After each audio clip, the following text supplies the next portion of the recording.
Welcome to Mike Golden Games and welcome to another Jeep update vlog. So as you can probably tell by the thumbnail, I bought a little something new. So here's my old Jeep. Let's pan over this way. 2004 Jeep Wrangler Rubicon. Dana 44 axles and lockers. So like I said, this is a 2004 Jeep Wrangler Rubicon, which means, let's get down over here.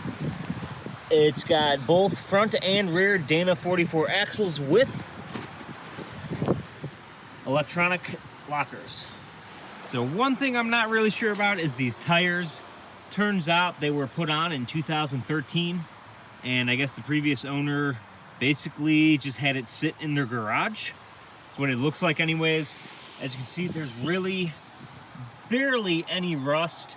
So any rust that there is, I'm gonna have to try and get on top of right away, because as you know with my other Jeep, the tub mounts right here were all basically completely rusted away. But yeah, the frame looks really good. So like I said, I'm gonna have to get on that, just make sure I clean off all the salt basically every day, maybe twice a week even. Let me know in the comments below what you guys do. Should I wash it once a week, twice a week, 3 times a week, 7 days a week? Let me know in the comments below so I can get your guys' feedback. So let's keep doing a walk around on this thing. I guess the next thing we could look at is it does have these pod lights, 2 on the windshield and 2 on the front bumper here. Really is nice. And I just have this here so the license plate isn't shown. Makes it a little easier for editing. And yeah, so as you can see, it does have a spot for a winch. At least I believe it is. I haven't looked into what bumper this is yet. It does have this nice bar down here. At first I thought was a roller, you know, in case you hit some rocks, it'd kind of help you slide. But I don't think it turns. If it's supposed to, let me know in the comments below. I have no idea what bumper this is. I'm gonna have to do a lot of research on what upgrades this Jeep already has because the dealer had no idea. But yeah, yeah, let me show you one thing over here. Let's go down here. The steering stabilizer, yeah, that is completely gone. Definitely gonna be replacing this later in the week. And the shocks as well. Shock's probably the same life as the steering stabilizer, so I'm going to be replacing all of them. Yeah, there's some, you can't see with the snow on here, but you can see a little bit of a wear pattern that basically shows that the shocks need to be replaced. But let's go down the frame on this side. So far, everything looks good. So yeah, everything's looking really good. There's some surface rust here and there. So like I said, I'm gonna need to knock that off, and I'm thinking about taking it to a professional shop that does, you know, the underbed coatings and everything, just to make sure it's done, maybe even Line-X. Let's go around here. Yeah, so overall, the frame looks in great shape.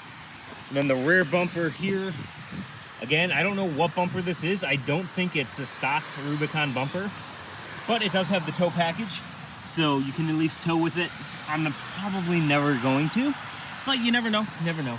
So as you can see, there is no rear tire carrier, probably because I believe these are 33-inch tires. I could be wrong, I haven't actually looked. Let's go check.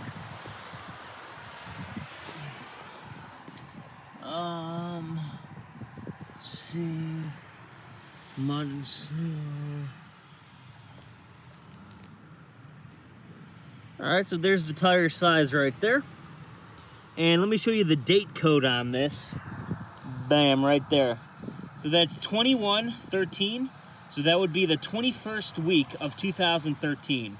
So these tires are old. Seeming it's February 2nd of 2019. Pretty old tires. But like I said, the previous driver doesn't seem like he really drove it at all.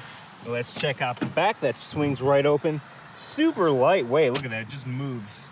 And let's get this open. So yeah, these need to be replaced too. As you can see, it doesn't want to go up all the way. So it does need some work, but I got a really good deal on it. So hopefully everything seems to be mechanically good. Yeah, so here's the sound bar. It's not as good as the one that I have in my Jeep now, with the black one over there. If you guys are wondering, I am going to be putting her up for sale. I live on a busy street, so that'll be one thing, and then Craigslist as well. When I get the other Jeep for sale, if you guys want, I can make another video for that, just so you can actually see the listing if you're interested. I'm in the Chicago area, so if you're around here, maybe check it out. The thing I noticed, well, let's take a look here first. So you got some surface rust here. It's really not bad. I just got to get this all sanded down and professionally done, I think. Depending. I don't know. I really want to make this Jeep last basically forever. But so this seat is different. It's got this latch here to set it down, and then it is different than mine. Okay. I don't know how this folds up. I'm gonna have to look into that. It's different than mine. And as you can see, these tires probably are not the best in the snow, as they just started to just kind of collect the snow and just bunch it up and basically get itself stuck. Yeah, so we'll see how these tires are for the winter. Let's get inside. Beautiful. Now, because there's so much snow, usually I have to really raise my leg up to get it in here, as I just fall through the snow and just wipe.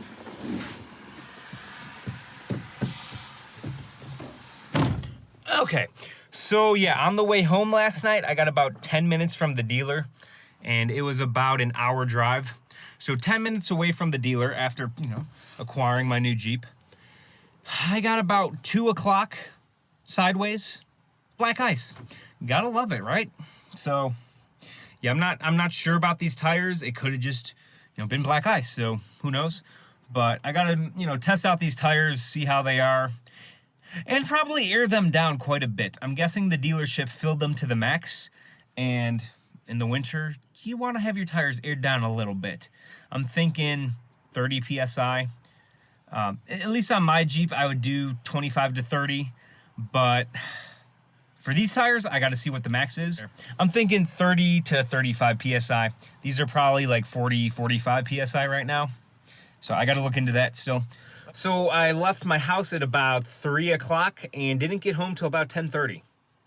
So it was a long day yesterday. So as you can tell, I'm still pretty tired, but let's see what else this Jeep has. First thing that you might notice, these floor mats are super shitty. Like, your feet just slide on this. Like, these are so bad. I think they armor all them or something. I'm probably gonna swap out the mats that are in that Jeep and just put them in here. So this thing actually is 2 cup holders, and as you can see, it is a manual transmission. It is what I really wanted.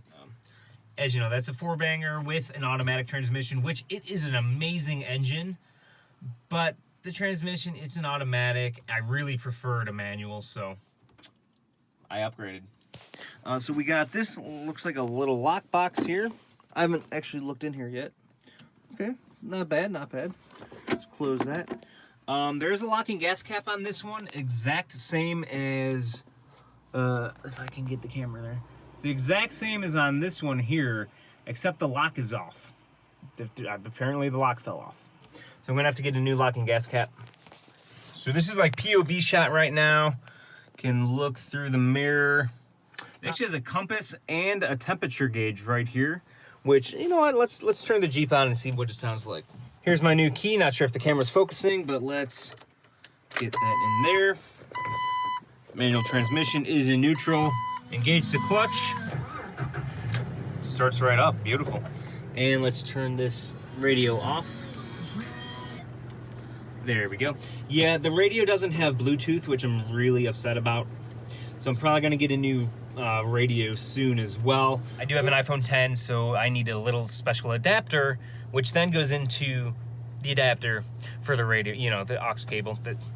It's annoying. So I'm probably gonna wind up getting a new radio soon. You know, in my black one, that's got a Bluetooth radio, and that is so nice. Oh, there's also this right here that you could die on. I believe it's a CB mount, but it's a good location for a CB, but with it being bare right now, if you rolled over or you got into an accident, this is gonna impale your head. So yeah, I'm probably gonna put a CB there. Actually, I'm gonna maybe get some rubber and, like, you know, kind of cap it off, or foam or something, just so it's not a death trap. And it is a different top too, and it's really interesting how, you know, it's still a TJ, but it's one of the later models of a TJ, so everything is a little bit different. And there's some really old foam here Not sure if you can see that. That is hard. It's foam, but it's like a rock. Interesting. And you know, this whole paneling here is different than mine too. Again, it could just be because it's a higher trim level. It's the Rubicon versus a Sport, or SE actually. It's an SE, my black one. But yeah, so like I said, I got a lot of work to do. Let's rev her up a bit.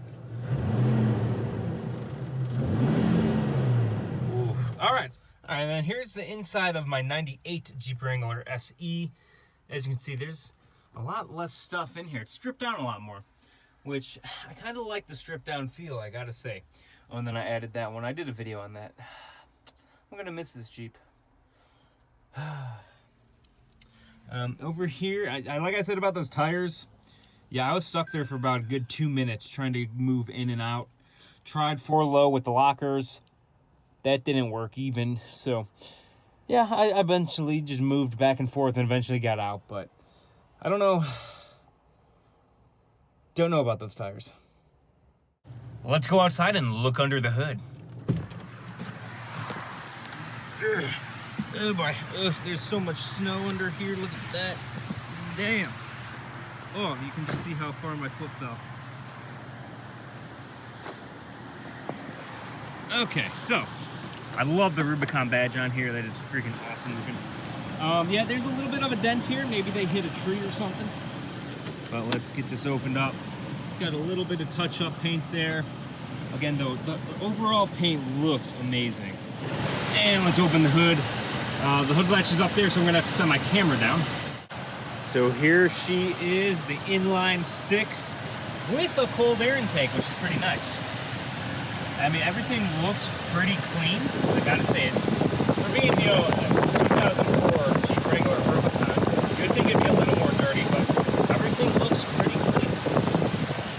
Get around this way, like the whole hood, everything looks good. Let's get around this way, see the cold air intake. What brand is this? AEM Drive Flow. I'm not sure what brand that is. But there it is. I guess that's the tag right there for it. Let's give it a little gas and see what it sounds like.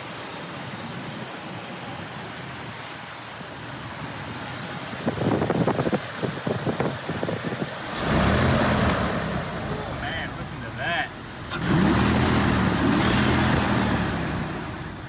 Sounds freaking beautiful. Before we go, let's go under here. So as you can see, everything is really clean. I mean, there might be a little bit of rust forming here. It just looks like surfaced rust on the paint. Yeah, I'm gonna just have to make sure everything is good, but the drive shaft looks pretty rusty. That's really the only thing that looks rusty, and that should be, hopefully just polish it up. Should be good. Or, you know, maybe get some new carbon fiber drive shafts. Yeah, I think that's a good idea. Alright guys, I'm going to leave this episode here. I hope you guys really did enjoy this one. Let me know what you thought of my new Jeep in the comments below. Again, it's a 2004 Jeep Wrangler Rubicon with Dana 44 axles. So I hope you guys did enjoy it. Have a great day guys, and see you next time. Maybe consider subscribing if you haven't already.